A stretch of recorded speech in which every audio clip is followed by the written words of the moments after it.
Taiwan ইস্যুতে চীনের জ্বলন্ত হুঁশিয়ারি, যুক্তরাষ্ট্রকে অগ্নিকাণ্ডের হুমকি। তাইওয়ান ইস্যুতে যুক্তরাষ্ট্রকে সরাসরি চ্যালেঞ্জ জানিয়ে চীন বলেছে, আমেরিকা আগুন নিয়ে খেলছে। তারা তাইপেকে অস্ত্র সরবরাহ বন্ধ না করলে এর জন্য কঠিন মূল্য দিতে হবে। চীনের রাষ্ট্রীয় সংবাদ মাধ্যম জানিয়েছে, তাইওয়ানকে সামরিক সহায়তা দেওয়ায় যুক্তরাষ্ট্রের বিরুদ্ধে ক্ষোভে ফেটে পড়েছে বেইজিং।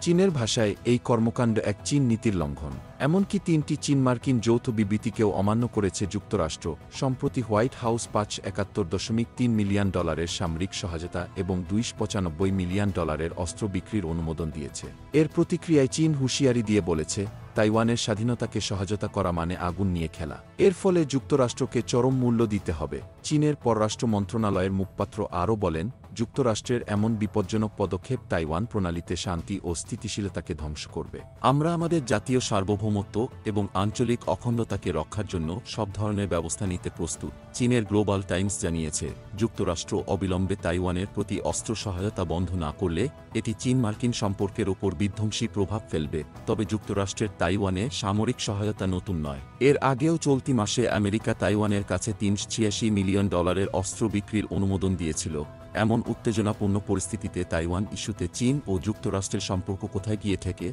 সেটাই এখন দেখার বিষয়।